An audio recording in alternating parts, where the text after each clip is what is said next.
우리 예수님께서는 우리를 부유하기 위해서 당신의 전부를 비우시고 이 땅에 오셨습니다. 우리 교회도 그 작년 성탄절부터 우리가 드린 성탄헌금의 전액을 우리의 이웃을 위하여 사용하기로 결정을 했습니다. 당신을 비우심으로 세상을 부유하게 하신 우리 예수님을 본받아서 우리도 우리를 비움으로써 이웃을 부유하게 하고자 하는 소망을 가지고 그 금액이 작으면 작은 대로 그리고 많으면 많은 대로 그 헌금의 전액을 우리의 이웃들을 위해서 사용하기로 했습니다. 여러분, 작은 물질을 통해서지만 그러나 우리의 이웃 가운데 하나님의 크신 위로와 사랑이 전해지는 시간이 되기를 소망합니다. 오늘은 우리가 마태복음 2장 말씀을 통해서 사랑의 성탄이라고 하는 제목으로 우리가 같이 말씀을 함께 나누고자 합니다. 오늘 우리가 읽은 말씀은 아마 복음서의 말씀 가운데 예수님의 그 탄생에 관한 이야기 가운데 우리에게 너무나 잘 알려져 있는 그러한 말씀일 것입니다.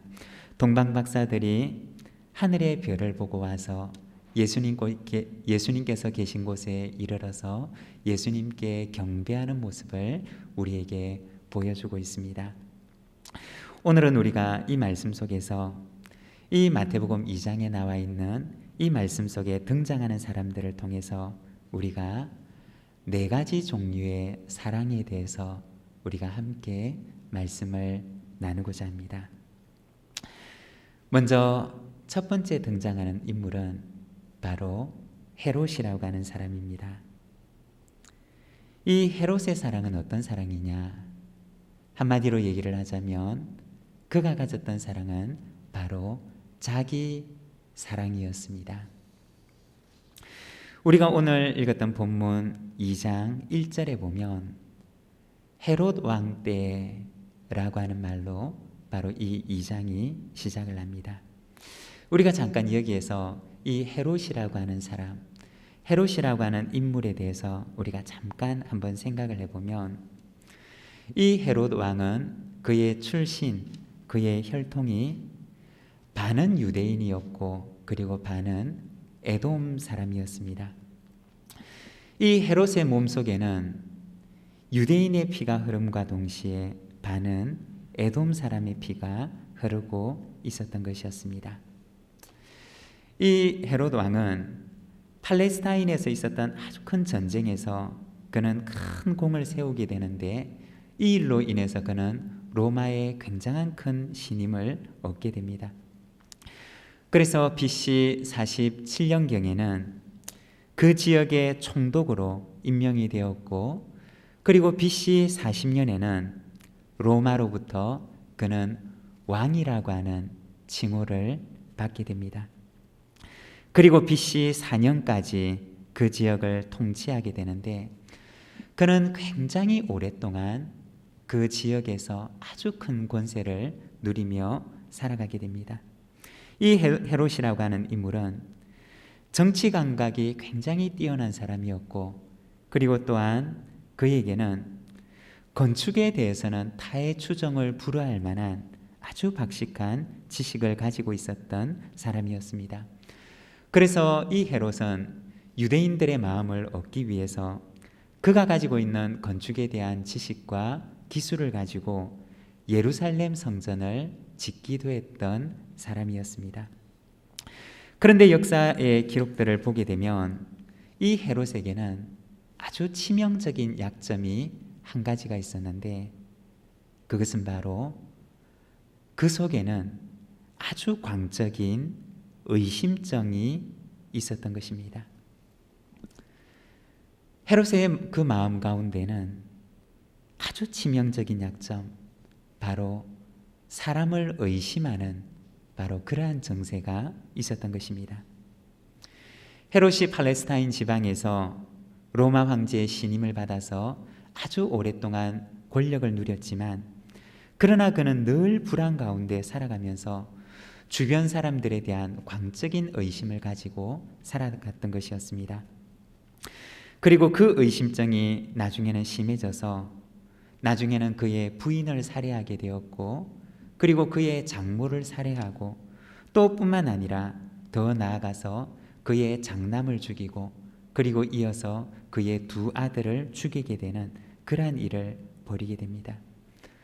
그가 얼마나 그 권좌에 살아가면서 심리적인 불안과 그리고 이것으로 인한 다른 사람에 대한 심각한 의심 가운데 살아갔는지를 보여주는 것입니다. 그래서 그 당시에 고대의 기록을 보게 되면 헤롯의 이와 같은 이야기를 듣고서 당시 로마의 황제였던 아우구스투스는 헤롯의 아들이 되는 것보다는 차라리 헤롯의 돼지가 되는 것이 더 안전하다라고 이야기를 하기까지도 하였습니다. 그런데 오늘 우리가 읽었던 이 본문 말씀에 보면 바로 이러한 헤롯에게 동방에서 왔던 박사들이 찾아왔던 것입니다. 1절과 2절의 말씀을 보게 되면 헤롯 왕 때 예수께서 유대의 베들레헴에서 나심에 동방으로부터 박사들이 예루살렘에 이르러 말하되 유대인의 왕으로 나시니가 어디 계시느냐? 우리가 동방에서 그의 별을 보고 그에게 경배하러 왔노라 하니. 동방에서 왔던 박사들이 헤롯이 있는 예루살렘에 이르러서 말하기를 유대인의 왕으로 나신 분이 어디 계십니까? 우리가 그에게 경배하러 왔습니다 라고 얘기를 했던 것입니다. 여러분, 어떤 일이 일어나게 되었을까요? 그토록 의심이 많고 그 권좌에 올라서 그 권좌를 지키기 위해서 늘 불안 가운데 살아가던 그 헤롯에게 동방에서 왔던 박사들이 바로 유대인의 왕으로 나신 이를 찾았던 것입니다.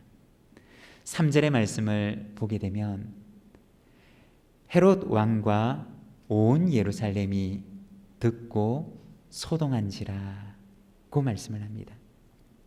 그 얘기를 듣고 나서 헤롯도 당황했을 뿐만 아니라 그 얘기를 들었던 온 예루살렘 사람들도 놀라고 당황했던 것입니다.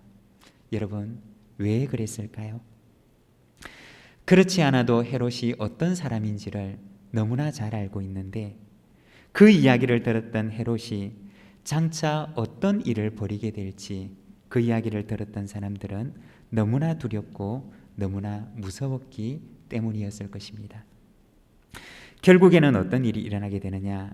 마태복음 2장 16절의 말씀을 보게 되면 이에 헤롯이 박사들에게 속은 줄 알고 심히 노하여 사람을 보내어 베들레헴과 그 모든 지경 안에 있는 사내 아이를 박사들이 자세히 알아본 그 때를 기준하여 2살부터 그 아래로 다 죽이니 라고 얘기를 합니다. 이 헤롯은 동방에서 온 박사들의 그 이야기를 듣고 나서 혹시나 그 아기가 그의 왕위를 위태롭게 할까봐 그는 베들레헴 지경 안에서 태어났던 2살 이하의 아이들을 모두 다 학살하는 끔찍한 일을 저질렀던 것이었습니다. 헤롯은 어떤 사람이었느냐? 한마디로 얘기를 하면 그는 자기 사랑으로 가득 찼던 사람이었습니다. 자기에 대한 사랑이 너무나 커서 자기의 이익을 침범하고 그리고 자기 사랑에 위협이 될 만한 사람이 있다면 그 사람에 대한 어떤 희생을 치러서라도 자기 사랑을 지키고자 했던 것이 바로 이 헤롯이라고 하는 인물이었던 것입니다. 그 당시 기록들을 보게 되면 이 헤롯 왕은 나중에 죽기 전에 예루살렘에 있는 유력한 사람들을 체포해서 감옥에 수감을 했는데 그는 임종 직전에 한 가지 명령을 내렸다고 합니다. 만일에 자신이 죽게 되면 감옥 안에 있는 그가 잡아놓았던 그 예루살렘의 유력한 사람들을 함께 죽이도록 명령을 했다고 합니다. 왜 그렇게 했느냐? 자신이 죽게 되더라도 아무도 자신의 죽음을 슬퍼할 리가 없다는 사실을 알았던 이 헤롯은 아무런 잘못도 없는 예루살렘의 그 유력한 사람들을 그의 죽음과 함께 희생시켜서 자기가 죽었을 때 많은 사람들이 같이 울도록 만들기 위함이었다고 합니다. 이 헤롯은 어떤 사람이었느냐? 자기 사랑으로 가득한 사람이었고, 그리고 자기 사랑이 너무나 지나쳐서 다른 사람에게는 너무나 위험한 그러한 사람이었다는 것입니다. 디모데후서 3장 1절과 2절의 말씀을 보게 되면 말세의 징조에 대해서 말씀을 하시는데 이렇게 말씀합니다. 너는 이것을 알라. 말세에 고통하는 때가 이르러 사람들이 자기를 사랑하며 돈을 사랑하며 자랑하며 교만하며 비방하며. 이 베드로 후서에서는 말세에 나타날 그 종말의 징조에 대해서 이야기를 하는데 사람들이 자기 사랑에 빠지리라고 얘기를 합니다. 자기 사랑이 너무나 지나쳐서 그것이 다른 사람들의 해가 될 정도로 사람들이 자기를 사랑하게 되리라. 자기만을 사랑하는 바로 이와 같은 현상이 그 종말의 징조가 될 것에 대해서 말씀을 하십니다. 하나님의 형상을 따라 지음을 받은 인간이 하나님의 형상을 완전히 잃어버리게 되는 모습을 바로 이 세상의 종말에는 나타나게 될 것이다 라고 말씀하셨던 것입니다. 헤롯의 사랑은 어떤 사랑이었느냐? 바로 자기 사랑이었습니다. 그리고 두 번째 등장하는 인물은 바로 제사장들과 서기관들입니다. 이 제사장들과 서기관들의 사랑은 어떤 사랑이었느냐? 그것은 바로 지식에 대한 사랑이었습니다. 4절과 5절의 말씀을 보게 되면 왕이 모든 제사장들과 백성의 서기관들을 모아 그리스도가 어디서 나겠느냐 물으니 이르되 유대 베들레헴 이오니 이는 선지자로 이렇게 기록된 바라고 말씀을 합니다. 헤롯은 박사들의 방문을 받고 나서 제사장들과 서기관들을 불러 모으는데 그는 그들에게 자문을 구합니다.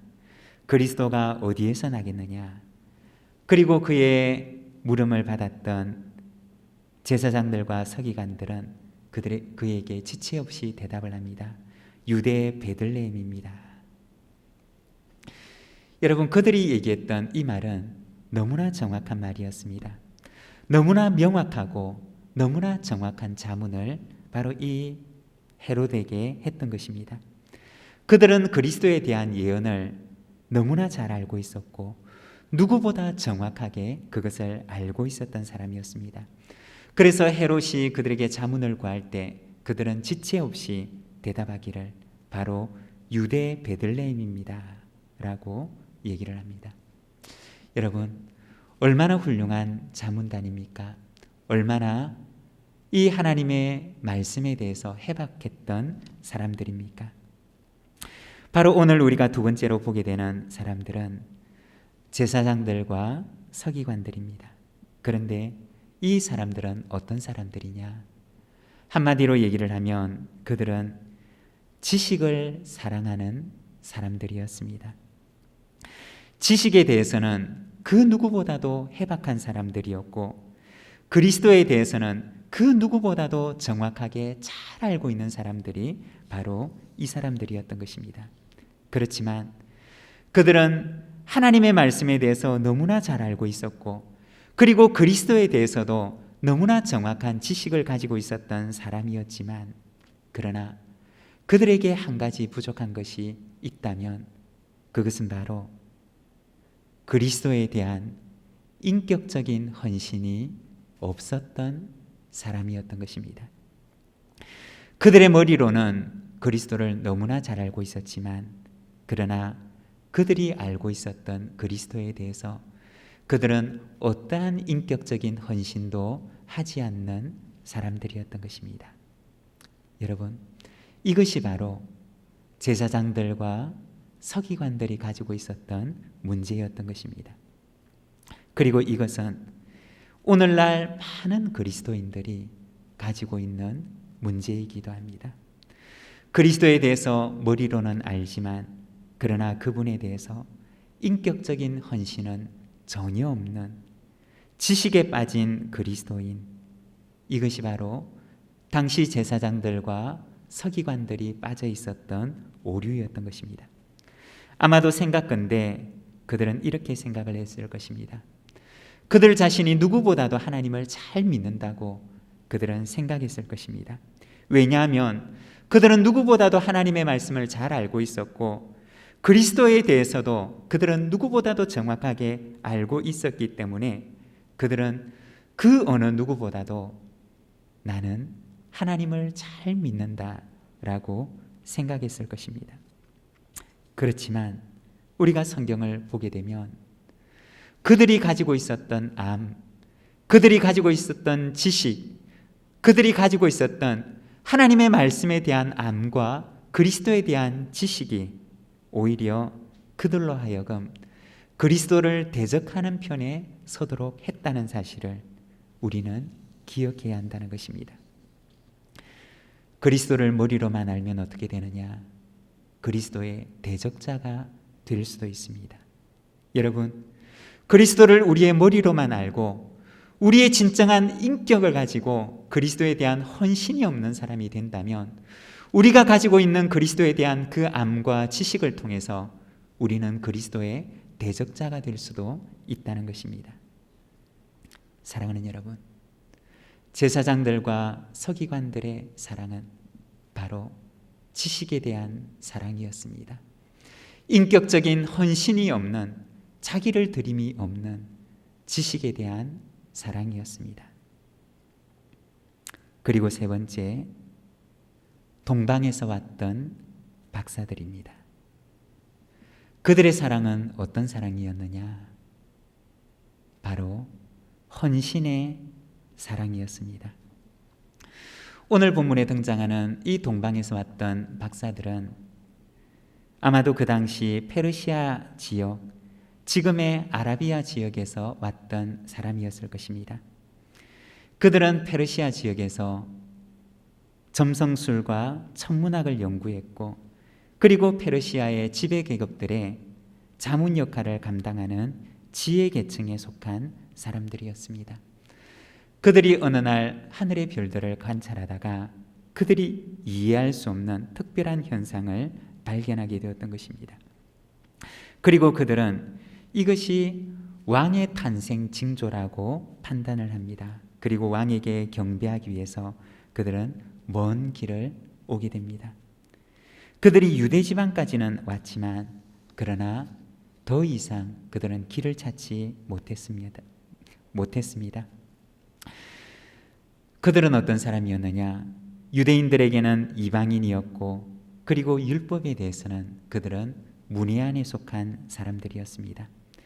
그들이 별을 보고 하나님께서 그들에게 주셨던 특별한 사인을 보고 그들이 여기까지는 왔지만 그러나 그 이상은 그들이 갈 수가 없었던 것이었습니다. 그들은 단지 유대인의 왕이 나셨다라고 하는 그 사실 정도만 알았을 뿐이지 그분이 어떤 분이시고 장차 어떤 일을 행하실 것이며 그리고 그분이 어디서 나게 될는지 그들은 알 수가 없었습니다. 우리가 조금 전에 보았던 예루살렘에 있었던 제사장들과 서기관들에 비해서는 그들은 그리스도에 대해서는 너무나 무지했던 사람이었던 것입니다. 그리고 그들이 바라볼 때 그들은 하나님의 약속과는 전혀 상관이 없는 사람들처럼 여겨졌습니다. 동방에서 왔던 그 박사들은 어떤 사람들이었느냐? 그들은 그리스도에 대한 지식은 없었지만 그러나 그리스도에 대해서 인격적인 헌신이 있었던 사람이었습니다.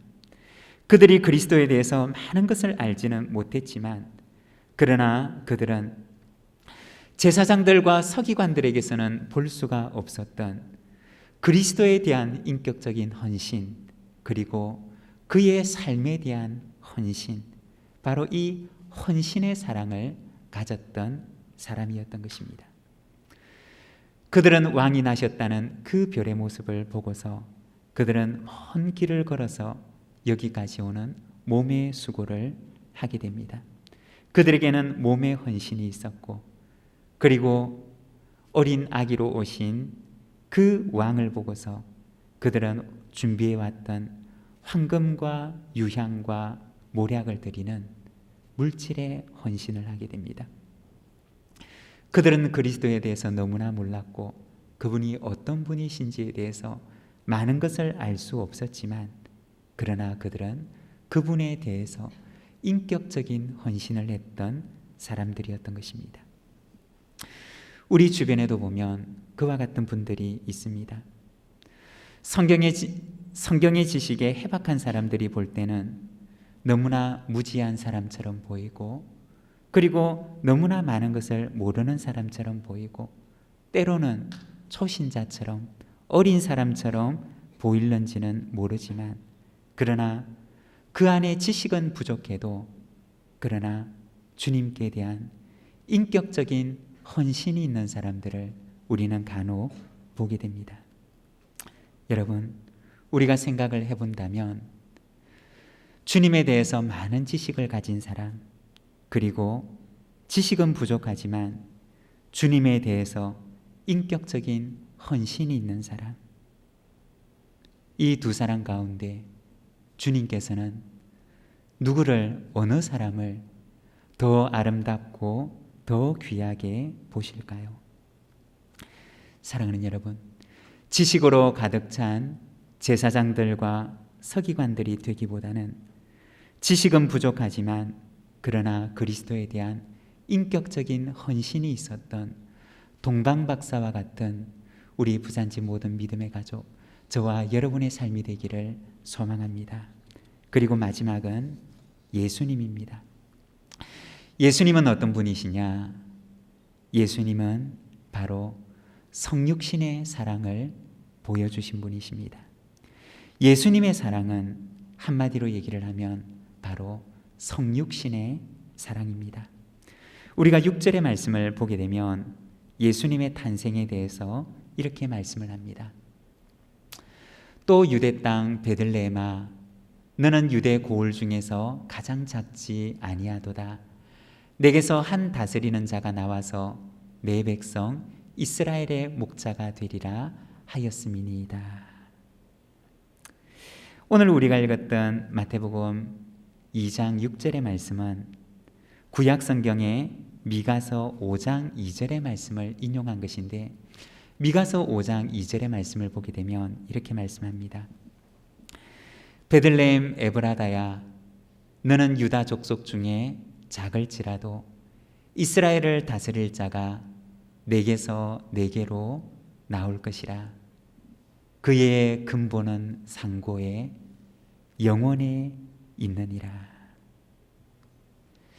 오늘 우리가 읽었던 마태복음 말씀에서는 기록되어져 있지 않지만, 그러나 마태복음이 인용했던 미가서 말씀을 보게 되면 예수님에 대해서 더 자세하게 말씀하시는데, 거기에 보면 그분의 근본은 상고에 영원에 있느니라 고 말씀합니다.